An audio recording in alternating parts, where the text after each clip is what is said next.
이 시간 함께 읽을 말씀 에베소서 4장 17절로부터 24절까지 말씀입니다. 에베소서 4장 17절에서부터 24절까지 말씀 한 절씩 교독하여 읽도록 하겠습니다. 그러므로 내가 이것을 말하며 주 안에서 증언하노니 이제부터 너희는 이방인이 그 마음에 허망한 것으로 행함같이 행하지 말라.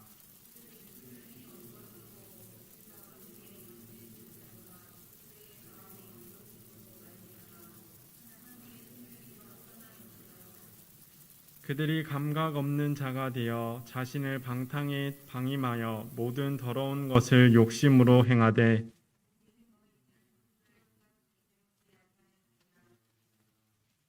진리가 예수 안에 있는 것 같이 너희가 참으로 그에게서 듣고 또한 그 안에서 가르침을 받았을진데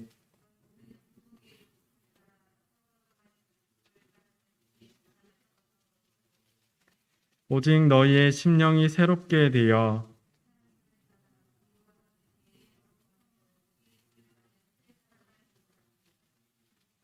아멘. 어느새 12월이 되었습니다. 매년 이맘때쯤이면 사람들이 많이 하는 말이 있습니다. 벌써 1년이 끝나간다는 말입니다.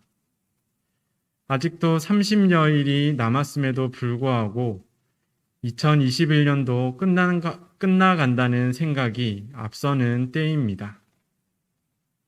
이런 가운데 대림절을 맞은 것은 어쩌면 큰 의미가 있는 것 같습니다.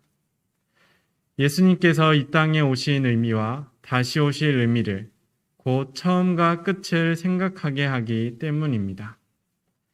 그렇게 한 해의 마무리를 서두르는 대신에 조금의 여유를 가지고 그리스도의 탄생과 재림 속에 깃든 사랑을 묵상하며 한 해를 돌아보고 새해를 준비할 수 있기를 소망합니다.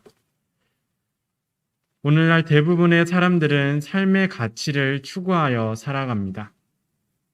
일에 대한 가치나 만남에 대한 가치 등 저마다의 가치를 정의하고 또한 추구합니다.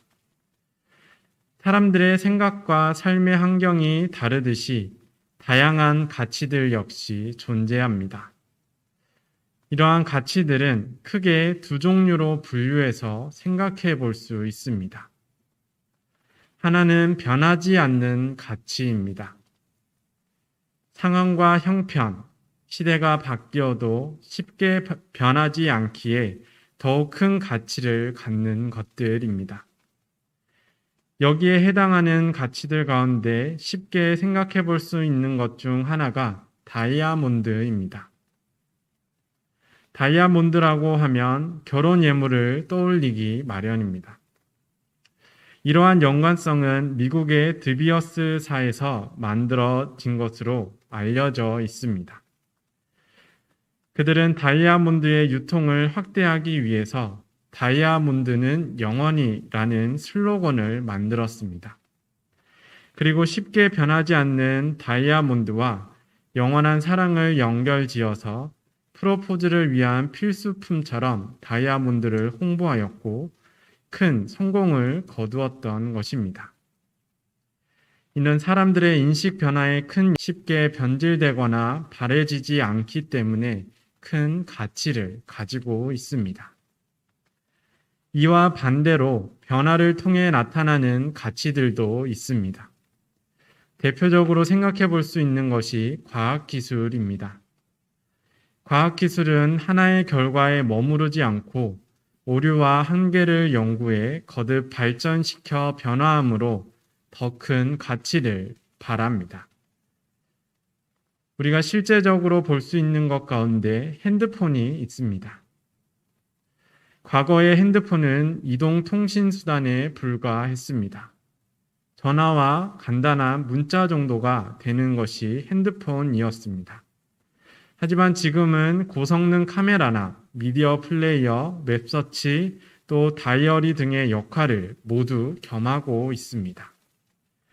다양한 방면에서 생활의 질을 향상시키는 변화를 이루며 그 가치를 나날이 더해가고 있는 것입니다. 이처럼 가치는 절대적인 것도 또한 상대적인 것도 쉽게 말해 변화하는 것도 있습니다. 하지만 어느 것을 다른 것보다 높게 평가해서는 안 됩니다. 우리는 이를 두고 갑론을박하기보다는 필요한 곳에서 균형 있게 가치를 찾아 추구할 수 있어야 합니다. 말씀을 통해서도 이 두 종류의 가치를 찾아볼 수 있습니다. 이 시간 변함없는 가치와 변화를 통한 가치에 대하여서 함께 생각해 보고자 합니다. 오늘 말씀의 배경이 되는 에베소 지역은 사도 바울 당시에 로마의 중요한 식민지 가운데 하나였습니다. 아시아주의 수도였는데 이 아시아주는 우리에게는 소아시아로 익숙하게 알려진 지역입니다. 에베소는 지중해와 닿아 있어서 동쪽과 서쪽을 잇는 상업도시로 크게 성장했습니다. 에베소 지역에는 대략 10만 명가량의 인구가 살았던 것으로 알려져 있습니다. 그만큼 큰 도시였다라는 것입니다. 당시 에베소 도시에는 다산과 풍요의 신인 아데미를 섬기는 큰 신전이 있었는데 그곳에는 크고 화려한 신상을 세워두었다고 합니다. 이는 크고 화려한 신상과 또한 거대한 신전을 통해서 자신들의 부와 힘을 자랑하기 위함이었습니다. 그만큼 에베소 지역은 인구도 많고 또한 크게 발달한 도시였다라는 것입니다. 바울은 2차와 3차 전도 여행을 통해서 에베소에서 사역을 했습니다. 특히 3차 전도 여행 때는 2년여 기간 동안 에베소 지역에 체류하며 복음을 전파했습니다. 그만큼 바울이 에베소 지역에 대해 잘 알고 또한 그곳에서 신앙생활하는 이들을 잘 알고 있었다라는 것입니다. 하지만 에베소서를 읽어보시면 바울의 다른 서신들에 비해 다소 딱딱한 것을 볼 수 있습니다. 교회와 지역의 안부를 묻거나 동역자들에게 대한 권면이나 그들을 위한 부탁 등 친근한 내용의 말씀들이 상대적으로 적은 것을 보게 됩니다. 따라서 많은 학자들이 이 편지의 수신지가 어디인지 고민했습니다. 에베소 지역이 아니라 소아시아 전체나 또는 라오디게아 교회에 보낸 편지로 보기도 했습니다. 하지만 어느 것 하나 명확하게 추정할 수 있는 근거가 있지는 않습니다. 다만 에베소 교회가 다루고 있는 주제들을 통하여서 에베소 지역과 넓게는 소아시아 지역에 보낸 편지로 오늘 이 에베소서 말씀을 우리가 생각하고 읽을 수 있습니다. 당시 로마 제국 안에서는 생업을 좇아서 고향을 떠나는 일들이 매우 빈번했습니다. 따라서 종교와 문화의 이주도 활발해졌습니다. 한 도시에서 여러 신들이 섬겨졌고 또한 여러 지역의 문화들이 한데 섞이기 시작했습니다. 이는 문화적 발전을 이루는 계기가 되었지만 교회적으로는 본질을 혼란하게 하는 문제의 원인이 되기도 했습니다. 그 대표적인 지역이 바로 에베소서와 소아시아 지역이었습니다.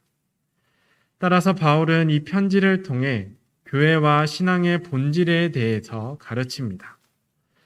다른 문화에 흔들리지 않도록 그 본질을 굳건하게 하라라는 것입니다. 바울은 그리스도께서 교회의 머리가 되심과 그 몸된 교회는 세상의 기준을 허물고 성도 간의 화합을 이루어야 한다라고 가르쳤습니다. 지역과 인종, 나이뿐만 아니라 교회 내 직분자 간에도 상하관계나 옳고 그름을 따지기보다는 사랑 안에서 한 몸을 세워나가야 한다라고 또한 가르쳤습니다. 이를 통해 혼란한 시대에 진정한 가치를 잃지 말라라고 권면한 것입니다. 오늘 말씀을 통해 우리가 먼저 생각해 볼 수 있는 것은 변하지 않으므로 소중한 가치입니다. 바울은 에베소 성도들이 배운 진리에 대해서 되짚고 있습니다. 오늘 21절 말씀을 세 번역으로 보면 이렇습니다. 여러분이 예수 안에 있는 진리대로 그분에 관해서 듣고 또 그분 안에서 가르침을 받았으면, 여기서 진리는 참된 것을 뜻합니다. 예수님 안에 참된 것이 있다라는 것입니다. 바울은 많은 편지들을 통해서 이와 같은 주제를 강조했습니다. 초대교회 당시에 교회 내에서 분란을 일으키던 문제들 가운데 유대적 율법주의가 있었습니다. 유대교에서 개종한 이들 중에 변해서는 안 되는 가치, 즉 예수님 안에 있는 참된 진리를 폄하하고 부정하는 이들이 있었습니다. 그들의 논지의 결론만을 놓고 보면 그들은 복음의 진리가 예수님이 아닌 율법과 행위에 있다라고 보았습니다. 예수님을 믿는 믿음으로 주어진 구원이 아니라 할례나 이방인과의 교류를 금하는 생활 등 율법을 준수하는 정결한 생활을 통해서 이루는 구원을 강조했던 것입니다. 인간의 가치와 생각을 바탕으로 했던 그 행위들로 자신을 의롭게 만들 수 있다라고 주장했습니다. 이들은 예수님 밖에서 참된 것을 찾고자 했던 것입니다. 그리고 나아가 예수님 안에 있는 그 진리마저 부정하기에 이르렀습니다. 바울은 갈라디아서를 통해서 이러한 어리석음에 대해 하나님의 은혜를 폐하는 일이며 그리스도의 죽음을 헛되게 하는 것이라고 비판하였습니다. 그들의 가르침은 하나님께서 세상을 사랑하신 일과 그 사랑으로 이 땅에 오셔서 고난의 길을 가신 예수님의 죽음을 헛된 것으로 만드는 거짓이라는 것입니다. 바울은 이러한 유대적 율법주의가 교회에 가져온 혼란 속에서 처음 그리스도를 영접하며 듣고 가르침 받은 것이 무엇인지 그들 가운데 상기시켰습니다. 그들이 받은 가르침은 율법주의적인 복음도, 영지주의적인 복음도, 또 이 땅의 유익만을 위한 복음도 아니었다는 것입니다. 예수님 안에 있는 참된 것은 사랑으로 주어진 복음, 믿음으로 허락받은 복음이었습니다. 이 가치는 시대가 변해도 상황이 달라져도 변하지 않는 기독교의 본질입니다. 바울은 이 본질을, 이 가장 중심되는 가치를 잃지 말라라고 에베소 교회 교인들과 또한 이 말씀을 읽는 모든 이들에게 권면합니다. 하지만 오늘날 많은 이들이 이 본질을 교묘하게 바꾸고 또한 가리고 있습니다. 오랜 역사 속에서 교회는 과거 율법주의자들처럼 말씀을 잣대 삼아 말씀을 휘두르고 또한 기복주의에 빠져 이 땅의 유익만을 위한 말씀과 믿음의 행위를 강조하고 있습니다. 세리와 창기 같은 죄인들과 고아와 과부 같은 약자들마저 품으며 가장 열려있던 공동체가 어느새 가장 폐쇄적인 공동체가 된 것입니다.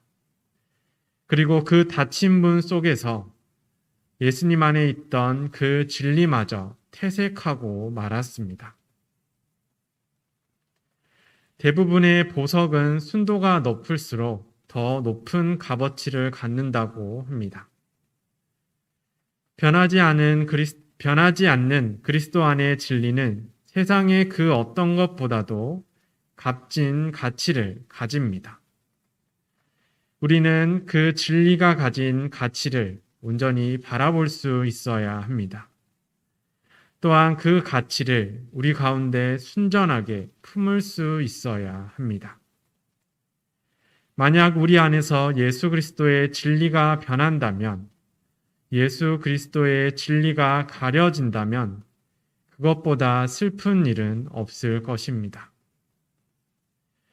그리스도 예수 안에 변함없는 진리와 구원의 복음의 의미를 온전히 품고 지켜내야 한다는 것입니다.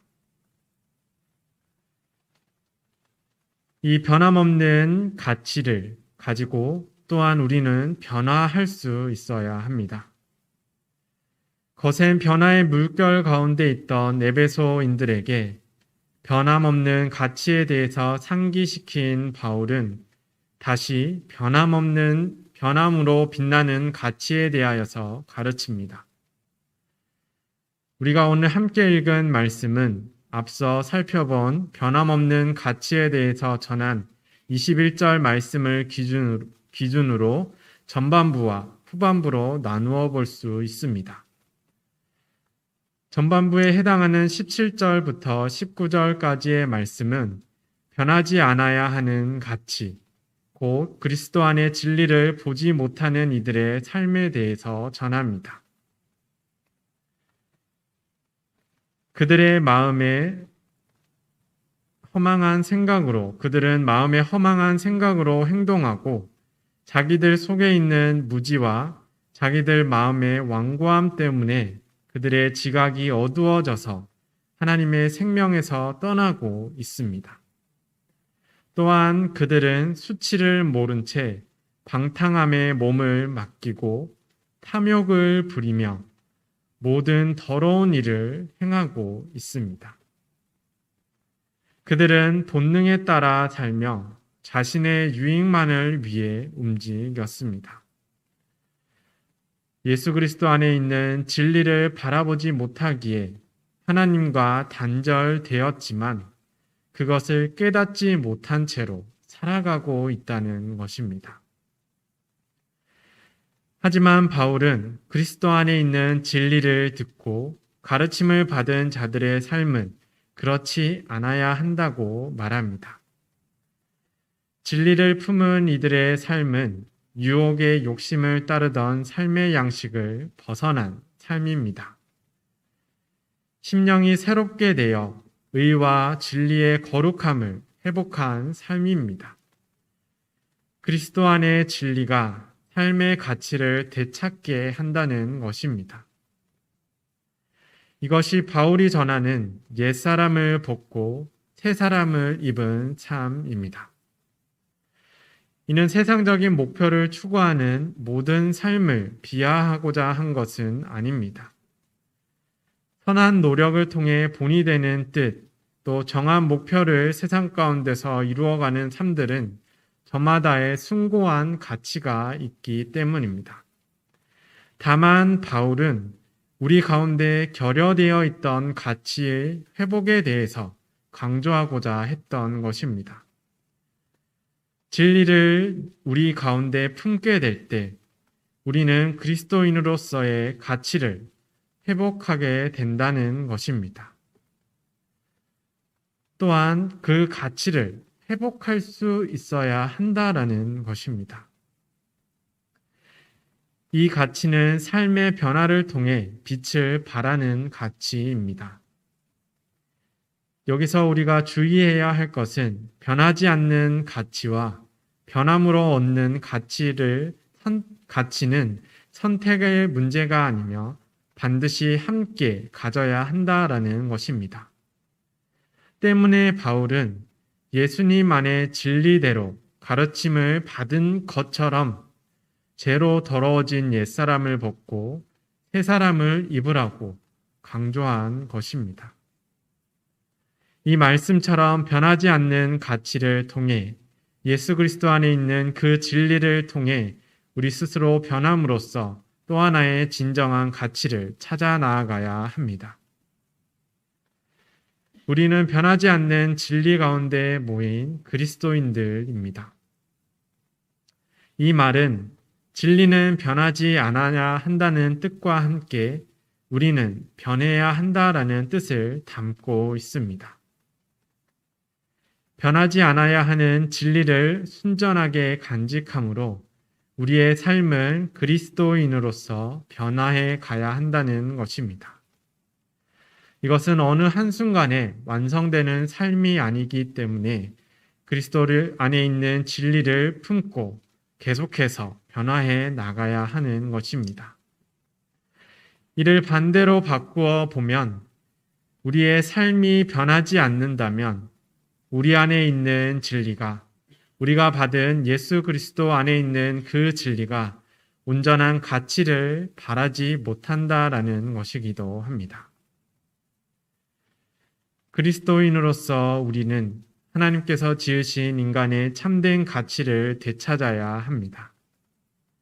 그 가치를 되찾고 또한 회복할 수 있기를 소망합니다. 작년 한 해 동안 코로나가 전국적으로 퍼지게 되었습니다. 또한 그 코로나가 더욱더 심해진 것을 우리가 계속해서 뉴스를 통하여서 접하게 되었습니다. 그런 가운데 한국 교회에서 코로나가 확산되던 시기가 있었습니다. 조금 안타까운 이 시기는 대부분 방역 수칙을 준수하지 않았던 일에서 비롯된 것을 우리가 또한 뉴스를 통해 보았습니다. 그때 우리 교회를 비롯한 몇몇 교회들에서 교회가 진심으로 죄송합니다라는 문구에 현수막을 걸었습니다. 우리 한 번씩 다 보셨으리라 생각됩니다. 이 현수막이 걸리고 뉴스와 신문 기사를 통해서 전국적으로 이 사실이 퍼져나가게 되었습니다. 담임 목사님께서는 하나님의 음성을 들어야 하는 교회가 그렇지 못한 모습들을 보이고 있는 가운데 그 모습만이 교회의 전부가 아님을 알리기 위해 현수막을 걸게 되었다고 인터뷰를 하셨습니다. 담임 목사님의 말씀처럼 우리 교회는 교회가 교회되지 못했던 것에 대한 반성으로 또 세상을 밝혀야 하는 사명과 또한 진리를 지키는 믿음으로 현수막을 게시했었습니다. 그리고 그 현수막은 우리들만이 보는 것이 아니라 모든 사람들이 볼 수 있도록 상당히 크게 뽑아서 상가 건물 벽면에 게시했었습니다. 이 현수막이 게시되고 또한 뉴스를 통해서 전국으로 퍼져나간 뒤에 교회로 많은 전화들이 걸려왔었습니다. 이 전화들의 반절은 담임 목사님의 인터뷰를 요청하는 전화였고 또 반절은 현수막을 게시한 이를 비난하는 전화였습니다. 어쩌면 세상으로부터 받은 교회에 대한 질책으로 쌓여있던 분노를 표출하려던 전화였을지도 모릅니다. 그 많은 전화를 받으며 세상을 향한 하나님의 사랑과 구원의 뜻을 교회 안에만 두려는 그들의 이기심이 무척 슬펐습니다. 또한 예수님 안에 살아간다고 고백하면서 정작 예수님 안에 있는 진리는 깨닫지 못하는 그들의 우둔함이 무척 안타까웠습니다.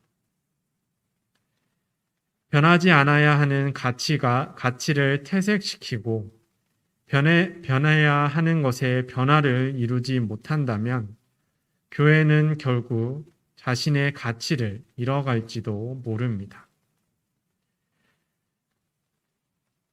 우리를 슬프게 하고 또한 안타깝게 했던 그 모습들이 모든 교회들 가운데 나타나게 될지도 모른다는 것입니다. 세상에서 그리스도인으로 살아가는 것은 우리에게 변함없는 가치를 간직하는 것과 변해야 하는 것에 변화를 이루는 것을 요구합니다. 우리는 변함없어야 하는 것과 변해야 하는 것을 구분하여서 각각의 가치를 지키고 또한 찾아갈 수 있어야 합니다. 하나님께서 바라시는 모습은 이것을 완벽하게 완수해내는 것은 아닐 것입니다. 다만 한 걸음이라도 또 하루라도 진리의 가치를 지키고 그리스도인으로서 변화하여 나아간다면 그 어떤 예배보다도 우리의 삶과 믿음을 기쁘게 받아주실 것입니다. 끝과 시작이 다 있는 12월 또 대림절 기간, 오늘 말씀이 우리 삶의 작은 화살표가 되기를 바랍니다.